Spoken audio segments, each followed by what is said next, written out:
त्यांच्या मनामध्ये विचार वगैरे जे असतात ते पण म्हणजे असे निगेटिव्ह नाही येतात. त्यांच्या लीळेच्या माध्यमातून आपलं एक प्रकारचे स्मरण चिंतन ते ऐकत ते अन्न पण सात्विक होऊन त्यामधला प्रभाव घरच्या सर्वांना होतो, प्रत्येक सदस्यांवरती. तर ते मला खूप छान पटलं त्यांचं. आणि मी त्यांचं नेहमी म्हणजे ती गोष्ट खूप आवर्जून मला आवडली की आपल्याला वेळ असा बसून ऐकणं हा आपल्याला शक्यच नसतो. महिला वर्गांना काही ना काही पाठीमागे लागूनच राहते किंवा नसलं तरी आपण काढून घेतो अतिरिक्त. पण ते त्याच्या माध्यमातून ते मी नेहमी त्यांची रेकॉर्डिंग स्वयंपाक करतानाच ऐकायची.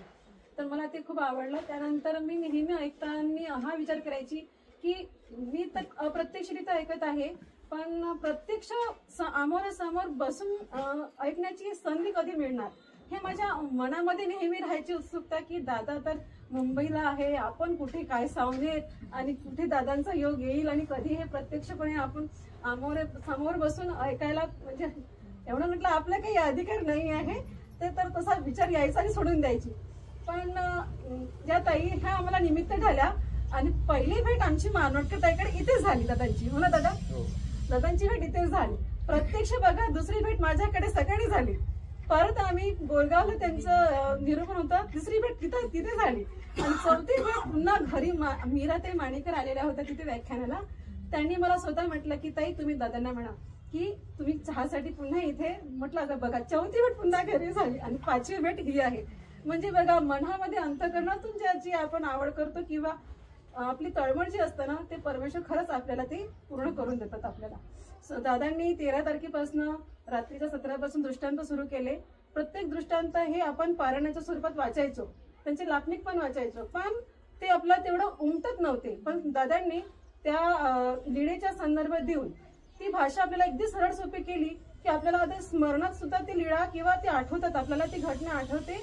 त्याचप्रमाणे स्मृतीस्थळातली ती लीळा मला खूपच प्रिय आहे की ज्यावेळी आपले स्वामी निघून गेलेले होते त्यावेळी महोदयाचा मातेने एक महिला राहून, आपल्याला एवढं छान उदाहरण आहे की महिला राहून त्यांनी भानखेडीच्या डोंगरामध्ये शोध लावून त्यांना पाठीवरती आणून, म्हणजे किती मोठी गोष्ट आहे. म्हणजे महिला पण करू शकतात, देवधर्म आपण पण करू शकतो.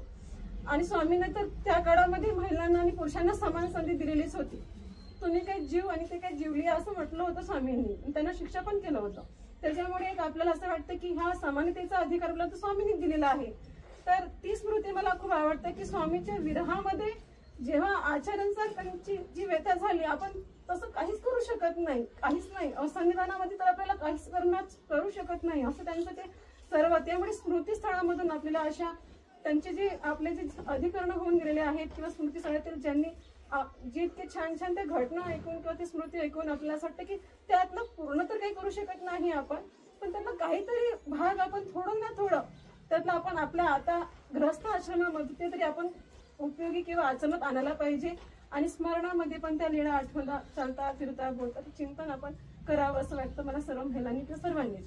तर ते पण मला माझ्या आवडीचे दोन्ही विषय होते. जेव्हा दादांनी विचारला की कोणता विषय घ्यायचा, काय घ्यायचं सुरू होतं, पण एक मनामध्ये वाटायचं की स्मृतीस्थळ हा खूप छान आहे की स्मृतीस्थळामधून आपल्याला अगोदर झालेले सर्व त्यांचे आपले जे होऊन गेलेले आहेत त्यांचे इतके आचार बघून म्हणजे ते आपल्याला अगदी छान आपल्याला आपण आपल्या जीवनात ते काही ना काही उतरवू शकतो, त्यांचा आदर्श घेऊ शकतो किंवा ते त्यांनी कसं काय त्यावेळी त्यांनी करून घेतलेलं आहे स्वामींच्या विरहामध्ये वियोगामध्ये आपण ते काहीच करू शकत नाही.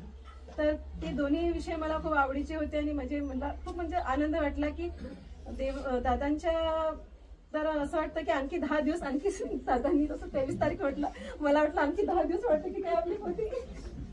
तर ते मला खूप छान वाटतं. दादांचे दोन्ही विषय आपल्याला अगदी सरळ सोपी भाषेत छान मला समजले आणि ते लीळा वगैरे आपल्याला खूप छान सोप्या भाषेत सांगतात. त्यामुळे पण ते आपण नेहमी आपल्या स्मरणात ते विसरणार नाही. त्यामुळे त्यांची खूप छान सांगण्याची पद्धत की सरळ सोपी आहे की प्रत्येकाला, मुलांना विशेषतः मुलांना आणि आपल्याला पण ते खूप छान कळतं. आणि त्यात प्रायचित जे झालं सकाळी ते प्रायचित तसं 2-3दा तर मी झालेलं माझं प्रायचित, पण ही प्रायचिताची जी भाषा आहे ती आपल्याला सरळ बोलता आली, एकदम शांत सौम्यपणे आपण ते सर्व शब्द बोलू शकलो. नाही तर प्रत्येक ठिकाणी कसं असतं प्रायचिताचं एवढा कधी कधी फास्ट असतं किंवा आपण लांब असतो आपण गर्दीमुळे की ते स्पष्ट आपल्याला कानावरती पडत नाही शब्द, त्यामुळे पण आपलं प्रायचित व्यवस्थित म्हणजे ते कळतच नाही आणि बोलण्यामध्ये पण काहीतरी भरपूर चुका होतात. तर ते पण मला ती प्रायचिताची शैली त्यांची फार छान वाटली. त्यामुळे बोलताना जर काही गणपती झाला असेल तर आता तर क्षमस्व. सर्वज्ञ श्री चक्रधर स्वामी.